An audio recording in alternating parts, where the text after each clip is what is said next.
బంధాల్లో ఎన్నో చిక్కుముడులు ఉంటాయి కదా.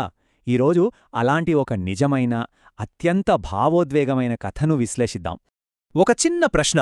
ఒక మనిషి అద్భుతమైన తండ్రిగా ఉంటూనే ఒక చెడ్డ వ్యక్తిగా ఉండగలడా? ఆలోచించండి. ఒక ఇంట్లో ఆడపిల్ల పుట్టిందని ఆ తండ్రి పడిన ఆనందం అంతా ఇంతా కాదు, అదొక పెద్ద పండుగ. కొడుకున్నా కూడా ఆ తండ్రికి కూతురంటేనే పంచప్రాణాలు. తను ఏదడిగితే అది క్షణాల్లో తెచ్చిచ్చేవాడు.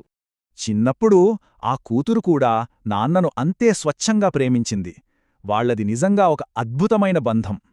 కాని కాలం గడిచే కొద్దీ ఆ అందమైన అద్దం పగిలింది.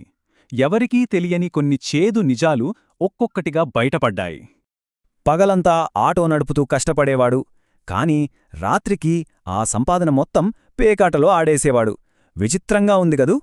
అసలు విషయమేంటంటే, భార్య పట్ల అతనికి కనీస బాధ్యత లేదు. ఆ తల్లి పడ్డ కష్టాలు వర్ణనాతీతం. కనీసం పాలులేక పక్కింట్లో వంచిన గంజినీళ్లు తెచ్చి ఆ తల్లి బిడ్డను సాకింది. ఇది చాలా హృదయ విదారకం కదా. అమ్మ చేసిన ఈ త్యాగాలు తెలుసుకున్న ఆ కూతురి మనసు ఎంత మొక్కలయ్యుంటుందో మనం అర్థం చేసుకోవచ్చు. కాని అసలు ట్విస్టిక్కడే ఉంది. ఆ తర్వాత ఆమెకు ఊహించని మరో భయంకరమైన రహస్యం తెలిసింది. ఆ తండ్రికి అప్పటికే వేరే పెళ్ళే మొదటి భార్యకు 3 పిల్లలున్నారన్న నమ్మలేని నిజం బయటపడింది. తన మొదటి ఆడపిల్ల అని సంబరపడిన తండ్రికి ఈమె నిజానికి 3వ కూతురు.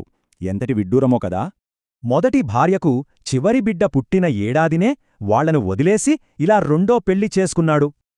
ఒక కూతురుగా తన నాన్న చేసిన ఈ నమ్మక ద్రోహాన్ని జీర్ణించుకోవటం బహుశా ఎవరికైనా అత్యంత కష్టమైన పనే.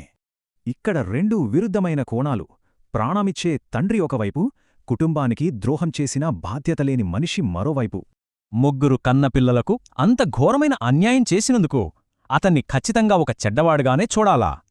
లేదా ఈ 2వ కూతురుపై చూపించిన స్వచ్ఛమైన ప్రేమను బట్టి మంచివాడిగా అంగీకరించాలా? ఇదొక పెద్ద ధర్మసంకటం.